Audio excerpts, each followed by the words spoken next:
Hello my YouTube family, कैसे हैं आप सभी। आई होप कि आप लोग सब बहुत अच्छे होंगे। Welcome back to my channel. तो दोस्तों, लास्ट ब्लॉग में हमने माता अर्धकुमारी की यात्रा तय की।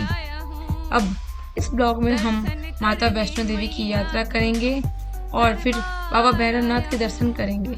तो चलिए हम लोग यहाँ से यात्रा प्रारंभ करते हैं। तो ये रास्ता हमने माता वैष्णो देवी के भवन जाने के लिए लिया और ये रास्ता काफ़ी अच्छा था।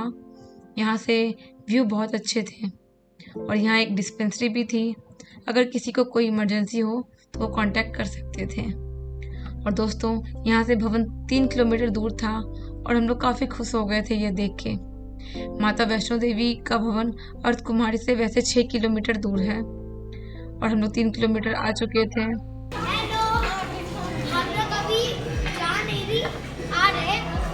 और ये बच्चे यहाँ पे बहुत मस्ती कर रहे थे, बहुत मज़ा कर रहे हैं दोनों। और यहाँ से भवन 1.5 किलोमीटर दूर है। तो चलते हैं हम लोग, जय माता दी बोलते हैं और आगे बढ़ते हैं। और यहाँ से आप व्यू देख सकते हैं, बहुत ही प्यारा व्यू था, बहुत अच्छा लग रहा था।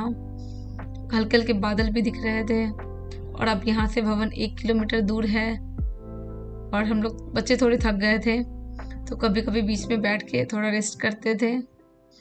और कुछ लोग वापस दर्शन करके आ रहे थे, कुछ लोग जा रहे हैं। और यहाँ पे पालकी की व्यवस्था भी है।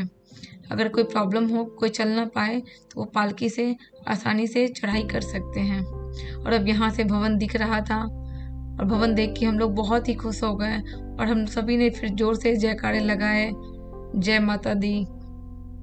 यहाँ का व्यू बहुत अच्छा था और ग्रीनरी भी बहुत है, यहाँ पे बहुत प्यारा व्यू आ रहा है।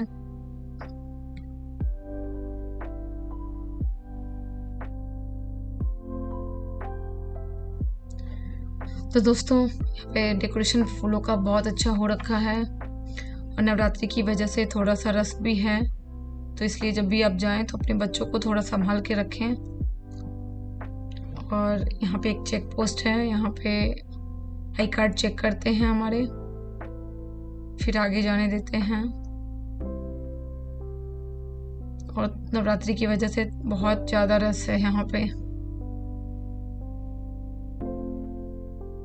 और यहाँ पे आप देखो, फूलों का डेकोरेशन कितना शानदार किया हुआ है। ये सारे रियल फ्लावर हैं, इनकी खुशबू भी बहुत अच्छी आ रही है और बहुत सुंदर मूर्ति बनाए हुए हैं। डेकोरेशन बहुत ही कमाल है।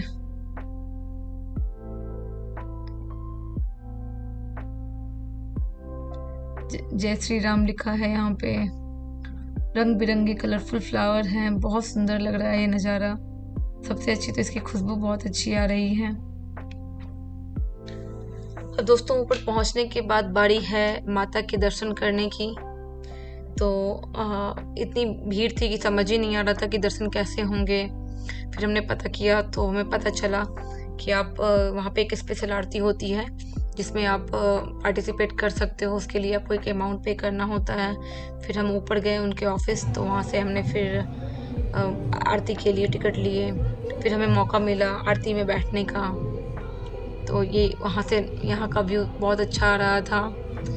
यहाँ पे थोड़ी देर पहले यहाँ पे बहुत लंबी लाइन थी। फिर हम लोग आरती में शामिल हुए। उस समय हमारे पास फ़ोन नहीं थे, हम रिकॉर्ड नहीं कर पाए। बाहर निकल के मैंने थोड़े से फ़ोटोग्राफ्स क्लिक करवाए, प्यारे प्यारे मेमोरेबल फ़ोटोग्राफ्स। और इस तरह हमने माता के दर्शन किए। हमारा दर्शन बहुत ही अच्छा हुआ। हमें पहली बार लाइव आरती में बैठने का मौका मिला, बहुत मज़ा आया, बहुत अच्छे सिंगर थे। और जब लोग बाहर निकले तो यहाँ ऐसा व्यू आ रहा था, लाइटिंग इतनी प्यारी हो रखी थी, माता का भवन पूरा रोशनी में जगमगा रहा था। बहुत अच्छा व्यू था, नीचे कटरा दिख रहा था। तो उस रात हम लोग वहीं स्पेंड किए, खाना पीना खाए। वहाँ पे खाने के लिए भी बहुत सारी चीज़ें हैं। फिर नेक्स्ट डे अर्ली मॉर्निंग नहा धो के हम लोग भैरव घाटी मंदिर के लिए निकल गए, जो कि वहाँ से 2 किलोमीटर दूर है। लेकिन थोड़ी चढ़ाई थोड़ी डिफ़िकल्ट है।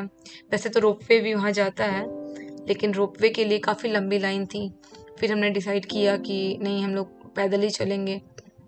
तो हम लोग सीढ़ी से धीरे धीरे करके ऊपर आ रहे थे भैरव घाटी के लिए। और भैरव घाटी जाना बहुत इम्पॉर्टेंट है। ऐसा माना जाता है कि जो वैष्णो देवी के दर्शन करते हैं उन्हें भैरव बाबा के दर्शन करने होते हैं, तभी यात्रा पूर्ण मानी जाती है। और ये भैरवनाथ जी का मंदिर है और ये भैरवनाथ जी हैं, आप लोग भी दर्शन कर सकते हो। हमारा यहाँ दर्शन भी बहुत अच्छा हुआ और इस तरह फिर हम लोग वापस लौटने लगे और फिर वहाँ से ये हेलीपैड दिख रहा था, हम लोग फिर रुक के देखने लगे कि हेलीकॉप्टर बहुत प्यारा लग रहा था, छोटा सा।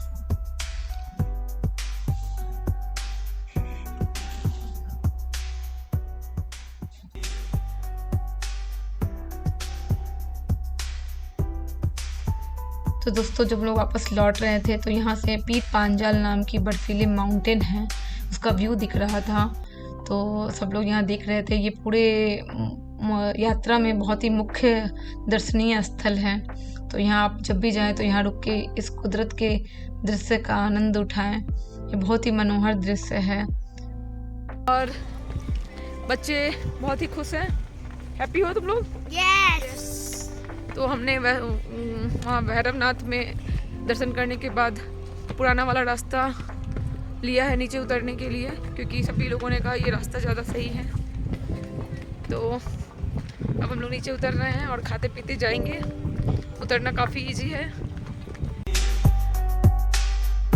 और अब हम फ्रेंड्स वापस जा रहे हैं कटरा और हमने ये पुराना रास्ता चूज किया है। अब आप सोच रहे होंगे दोस्तों कि हमने ये पुराना रास्ता क्यों चूज किया, जब हम नए रास्ते से ऊपर आए थे तो अब ये वापस लौटने के लिए पुराना रास्ता क्यों? एक्चुअली बात ये है कि जो नए रास्ते से हम लोग ऊपर आए थे उस रास्ते में बाणगंगा और चरण पादुका टेम्पल नहीं आते हैं। फिर हमने ये डिसाइड किया कि बच्चों को एक बार बाणगंगा और चरण पादुका के भी दर्शन करवाएं, तो इसलिए हमने ये पुराना रास्ता लिया है जिसमें आपको बाणगंगा और चरण पादुका दोनों टेम्पल के दर्शन मिलेंगे। और ये एक हेलीपैड जाने का रास्ता है या भवन जाने का रास्ता है। तो चलते हैं नीचे और देखिए आप यहाँ का व्यू कितना प्यारा आ रहा है। बादल इतने नज़दीक आ चुके हैं, ठंड बढ़ रही है और यहाँ एक स्क्रीन लगी हुई थी जिसमें आप लाइव आरती के दर्शन हो रहे थे। इस आरती की मैं आपको बात कर रही थी। और ये ऊपर से अर्धकुमारी टेम्पल दिख रहा है, ये हाथी मत्था है और ये घोड़े ऊपर जा रहे हैं, हम लोग नीचे आ रहे हैं। छोटे छोटे बच्चे घोड़े पे जा रहे हैं और यहाँ से दुकानें दिख रही हैं। मैगी यहाँ पे मैगी बहुत मिलती है।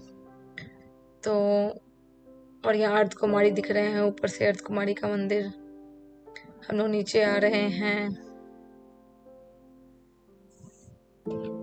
और आप देख सकते हैं यहाँ पे बहुत सुंदर मार्केट लगा है। यहाँ पे प्रसाद मिल रही हैं जो कि हम अपने फैमिली और फ्रेंड्स के लिए ले सकते हैं। और दोस्तों जैसे जैसे हम लोग नीचे आ रहे थे बारिश स्टार्ट हो रही थी और ऑलमोस्ट बारिश होने ही लगी थी। फिर हम लोगों ने रेनकोट लिया, वहाँ 50 रुपीज़ में रेनकोट मिल रहे थे, तो हम चारों ने रेनकोट लिया।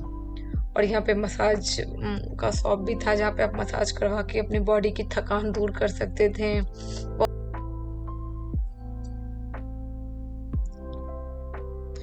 और दोस्तों अब बारी आती है प्राचीन चरण पादुका मंदिर की, जो कि यहाँ का प्रथम दर्शन मंदिर है।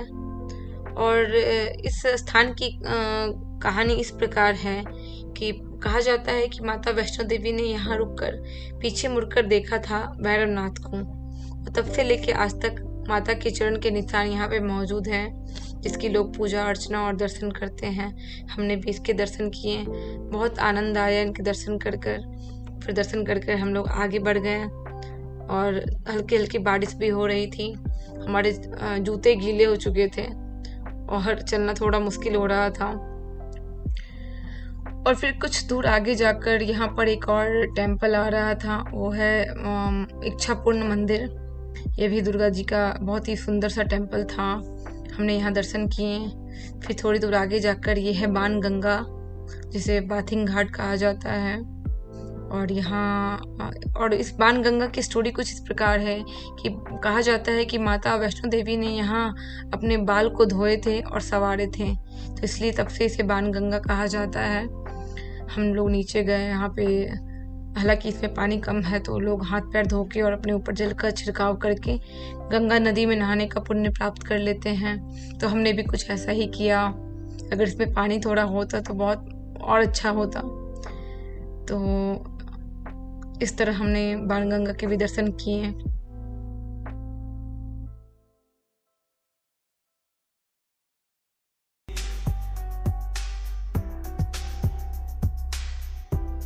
और बाणगंगा के दर्शन करने के बाद अब हम लोग और नीचे निकल चुके हैं और बारिश हो ही रही है और ये भाई साहब दौड़ते हुए आ रहे हैं। रुक जाओ भाई साहब, गिर मत जाना, रुक जाओ। बारिश की वजह से रोड काफ़ी स्लिपरी हो चुके हैं और बारिश छूटने का नाम नहीं ले रही है। पहाड़ों की एक खास बात है ना कि एक बार बारिश स्टार्ट होती है तो इतनी आसानी से रुकती नहीं है।